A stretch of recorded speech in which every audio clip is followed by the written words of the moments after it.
Hello friends, આજના વિડીયોની અંદર આપણે સ્વાધ્યાય 11.4નો 8મા નંબરનો દાખલો ગણીશું. ઓલરેડી આપણે ટોટલ 7 દાખલા ગણાવેલ છે. એ તમે ન જોયા હોય તો એની લિંક તમને વિડીયોની નીચે ડિસ્ક્રિપ્શનની અંદર મળી જશે, તો એકવાર જઈને જોઈ નાખજો. ઓકે, આ પહેલાં જો તમે ચેનલમાં પહેલી વાર આવ્યો તો ચેનલને સબસ્ક્રાઈબ કરો અને બેલ આઇકન દબાવો, જેથી આ યુઝફુલ વિડીયો તમને સૌથી પહેલાં મળતા રહે. ધોરણ 9ના તમારા જેટલા પણ મિત્રો હોય એમના સુધી પણ આ વિડીયોને જરૂરથી શેર કરજો. ઓકે, હવે જો વિદ્યાર્થી મિત્રો, આ 8મા નંબરનો દાખલો એક અગત્યનો દાખલો છે અને આ વિડીયોની અંદર જ તમને કમ્પ્લીટલી આવડી જાય એ રીતના હું તમને શીખવાની કોશિશ કરીશ, પણ એના માટે તમારે વિડીયોને લાસ્ટ સુધી જોવો પડશે. હવે જો રકમમાં આપેલ છે કે એક મકાનનો ઘુમ્મટ અર્ધગોળાકાર છે. આકૃતિ કેવી કીધી? આપણને અર્ધગોળાકાર કીધું, તો એના સૂત્ર બધા જ આવડવા જોઈએ. અર્ધગોળાકારની વક્ર સપાટીનું, ઘનફળનું, આ બધા જ સૂત્રો આપણને પહેલાં આવડવા જોઈએ. તેની અંદરની બાજુએ ચૂનો લગાવવાનો ખર્ચ ₹4989.60 થાય છે. પહેલેથી જો આપણને ખર્ચ આપી દીધેલ છે. હવે જો ચૂનો લગાવવાનો ખર્ચ 1 મીટર વર્ગના, જુઓ પેલા માપ શેમાં આપેલ છે, મીટર વર્ગના ₹20 હોય તો એની અંદર બે વસ્તુ શોધવાની છે આપણે.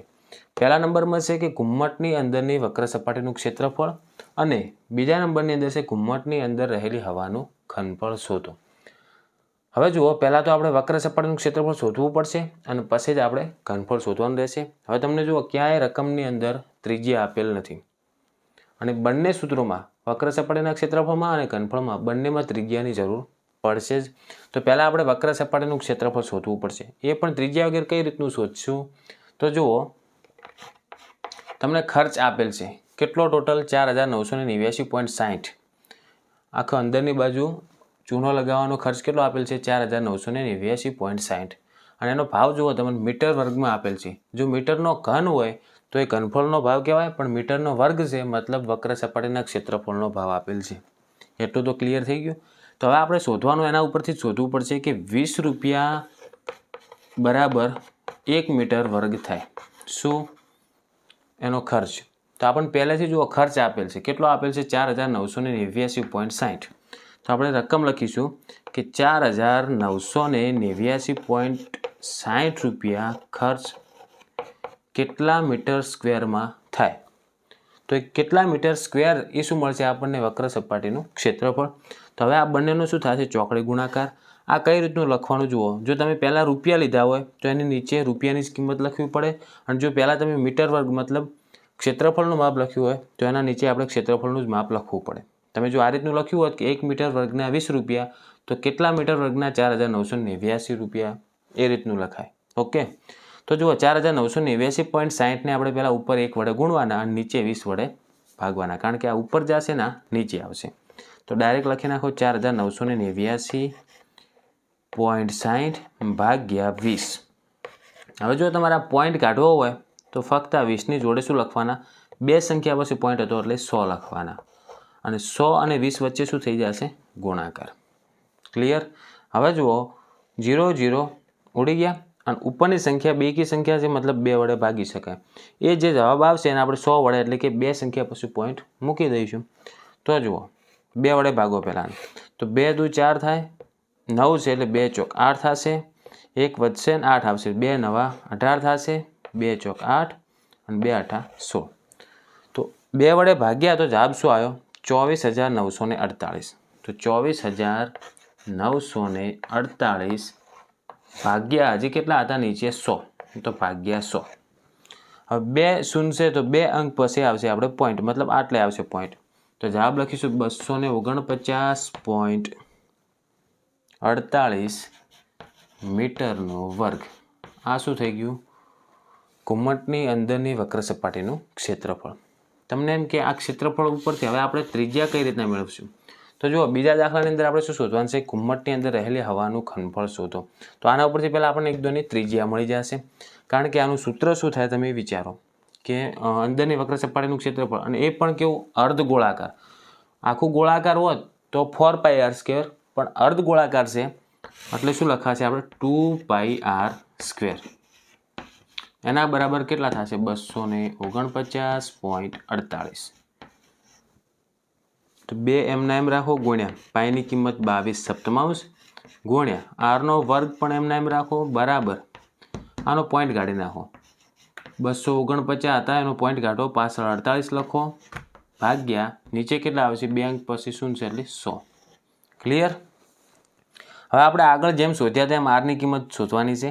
તો જેટલી પણ વસ્તુ આ બાજુ છે એ બરાબરની પેલી બાજુ લઈ જવાની. જે નીચે છે એ ઉપર ગુણાકારમાં જશે, જે ઉપર ગુણાકારમાં છે એ નીચે ભાગાકારમાં જશે. તો આરનો વર્ગ બરાબર 24,948 ભાગ્યા 100 તો હતું જ આ સાઈડ. હવે જો હવે 7 શેમાં હતા? ભાગાકારમાં. તો આ સાઈડ શેમાં આવશે? ગુણાકારમાં. તો ઉપર લખાશો ગુણા 7. એવી જ રીતના હવે 22 ગુણ્યા 2 એ નીચે આવશે. તો ગુણ્યા 22 ગુણ્યા 2. હવે જેટલું ઉડતું હોય એટલું ઉડાડી નાખવાનું. પહેલાં આ મોટી સંખ્યા જુઓ બેકી છે ને, તો એને 2 વડે તો ભાગી શકાય. તો 2 વડે ડાયરેક્ટ ભાગીશું આપણે. જુઓ આ 24 છે એટલે ત્યાં આવશે 12. આ 94 છે તો કેટલા દૂ 94 થશે? 47. અને 8 છે એટલે કેટલા આવશે? 4. તો ઉપર જવાબ રહેશે 12,474. તો આપણે લખીશું અહીંયા સાઈડમાં કે 12,474 ગુણ્યા 7. તો ગુણ્યા 7 ભાગ્યા નીચે હવે કેટલા વધ્યા? 100 ગુણ્યા 22. તો 100 ગુણ્યા 22. હવે જુઓ તમારે આને 22 વડે ભાગવા પડશે. તો જુઓ પહેલાં તો 22 છંગ કેટલા થાય? 132. એ તો વધી જાય. તો 22 પંચા લખવું પડશે. 22 પંચા કેટલા થશે? 110. ઓકે. તો 14 વધશે ને 47 આવશે. તો હવે આવશે 22 છંગ 132. તો 47માંથી 132 જાય એટલે 15 વધશે ને ઉપરથી 4 આવશે. તો 154 સંખ્યા થઈ. તો 22 સત્યા કેટલા થાય? 154. તો 567 ગુણ્યા 22 કરો તો 12,474 જવાબ થાય. અથવા તમે સાઈડમાં રફમાં ભાગાકાર કરો તો પણ તમને જવાબ મળી જાય. 22 ઉડી ગયા. હવે ઉપર કેટલું વધ્યું કે 567 ગુણ્યા 7 અને નીચે ભાગ્યા 100. હવે જો આનો ગુણાકાર કરીને તમે પોઈન્ટ કાપી શકો છો. પણ પહેલાં જો આ બાજુ શું છે? આરનો વર્ગ છે. તો આપણે આ સાઈડ શું આવશે? હજી વર્ગમૂળ આવશે. તો આપણે પહેલાં વર્ગમૂળ કાઢીશું ને પછી જ એ ભાગાકાર કરીશું. તો આપણે r² બરાબર આટલી વસ્તુ મળી છે. હવે શું કરો? ડાયરેક્ટ જો ઉપર ગુણ્યા 7 આપેલ છે ને, તો આ 567ના અવિભાજ્ય અવયવો પાડો. જે હેરોનના સૂત્રમાં આપણે કરતા હતા એ જ રીતના. તો 567 એને પહેલાં જો અંકોનો સરવાળો 5 ને 6 11 ને 7 18, મતલબ આ સંખ્યાને 3 વડે ભાગી શકાય, 2 વડે ભાગી ન શકાય.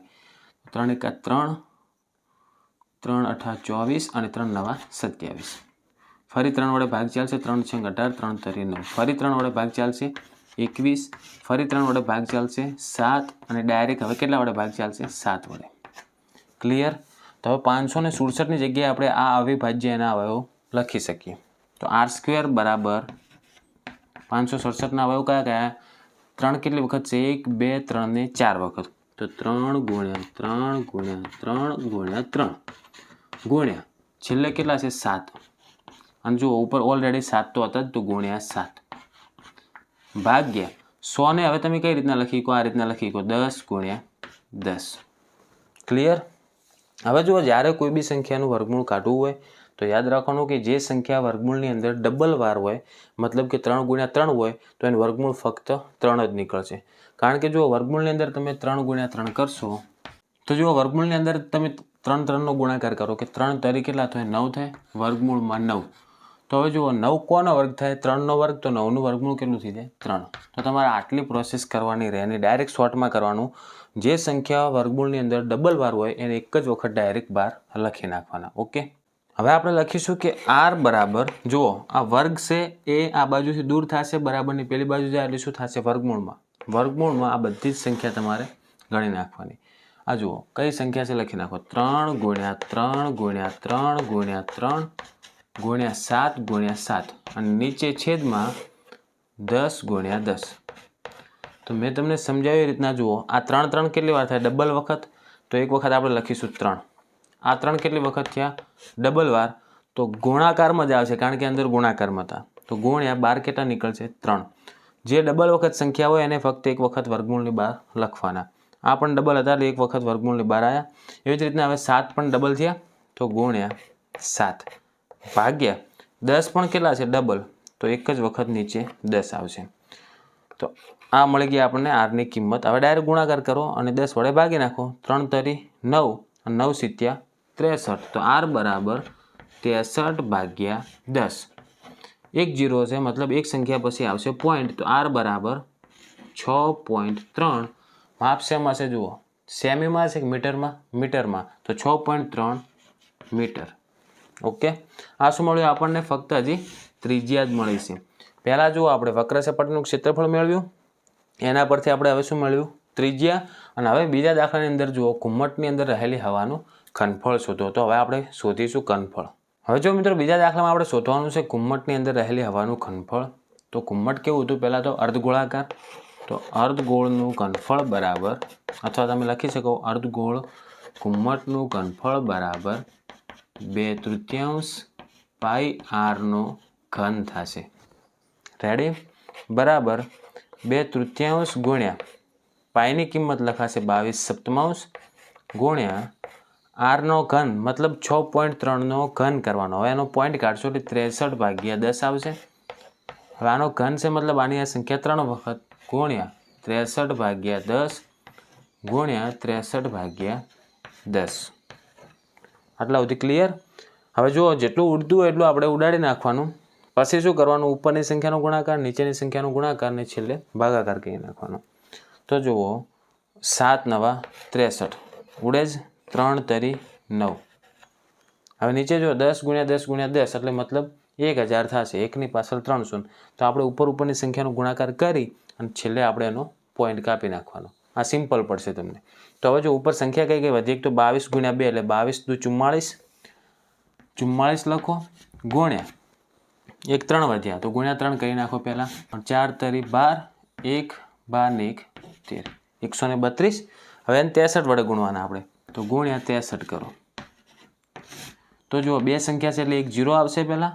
2 × 12, 2 વધી 1, 6 તરી 18 ને 19 ના 9 વધી 1, 6 × 6 ને 7.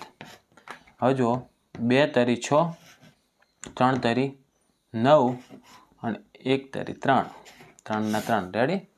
હવે જુઓ 6 ના 6 એમને એમ આવશે, 9 ને 2 11 નો 1 વધી 1, 9 ને 1 10 ને 3 13, 3 વધી 1 7 ને 1 8. તો 8316. હજુ એને આપણે આ 63 વડે ગુણવાના. ફરી સમજાવ જુઓ, પહેલાં 22 × 2 કર્યા એટલે 44, 44 ને 3 વડે ગુણ્યા એટલે 132, 132 ને આપણે આ 63 વડે ગુણ્યા એટલે 8316. હવે 8316 ને લાસ્ટમાં આ 63 વડે ગુણવાના બાકી રહ્યા. તો આપણે ડાયરેક્ટ એને ગુણી નાખીએ કે 8316 ગુણ્યા 63.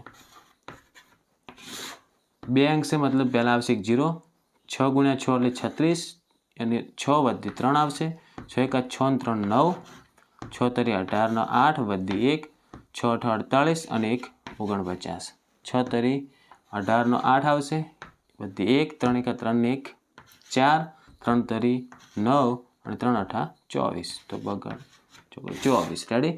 આ બંનેનો સરવાળો કરો. 8 ના 8, 6 ને 4 10, 0 વધી 1, 9 9 18 ને 1 19, 9 વધી 1, 8 ને 1 9, 9 4 13 વધી 1, 9 10 ને 2 12, 1 4 ને 1 5. તો આનો જવાબ આવ્યો જુઓ હવે 5,23,908. તો આપણે પહેલાં સાઈડમાં લખીશું કે 5,23,908 ભાગ્યા નીચે જુઓ હવે 10 × 10 × 10 મતલબ એકની પાછળ 3 0 કરો એટલે કે 1000. હવે શું કરવાનું તમને આવડે જ છે કે નીચે 3 શૂન્ય હોય તો ઉપર જુઓ 3 અંક આગળ શું આવશે? પોઈન્ટ આવશે. તો ડાયરેક્ટ પોઈન્ટ લખો. જુઓ પહેલાં સંખ્યા લખો 5,23,908 સંખ્યા લખાઈ ગઈ. હવે શૂન્ય કેટલી છે? 3. તો અંક 3 ગણો, 1 2 અને 3. તો આ 9ની આગળ કેટલા આવશે? પોઈન્ટ. તો 523.908 મીટરનો ઘન થશે, કારણ કે ઘનફળ છે. ક્લિયર? તમારા બુકમાં લગભગ આટલો જ જવાબ હશે, 523.9. તો આટલો જવાબ પણ સાચો ગણાય ને આ પણ જવાબ સાચો જ ગણાય. ઓકે, તો આટલે મિત્રો આપણે 8મા નંબરનો દાખલો પૂરો થાય છે. આશા રાખું છું મિત્રો આ વિડીયોની અંદર તમને કમ્પ્લીટલી ખ્યાલ આવી ગયો હશે. અને જો ખ્યાલ આવી ગયો હોય તો કોમેન્ટ કરજો અને વિડીયોને લાઇક પણ જરૂરથી કરજો. ચેનલને જો સબસ્ક્રાઈબ કરવાનું ભૂલી ગયા હોય તો ચેનલને સબસ્ક્રાઈબ કરો, બેલ આઇકન દબાવો, જેથી આ યુઝફુલ વિડીયો તમને સૌથી પહેલાં મળતા રહે. ધોરણ 9ના તમારા જેટલા પણ મિત્રો હોય એમના સુધી પણ આ વિડીયોને જરૂરથી શેર કરજો. હવે મળીશું આપણે નેક્સ્ટ વિડીયોમાં. Thank you so much for watching my videos. Thank you so much.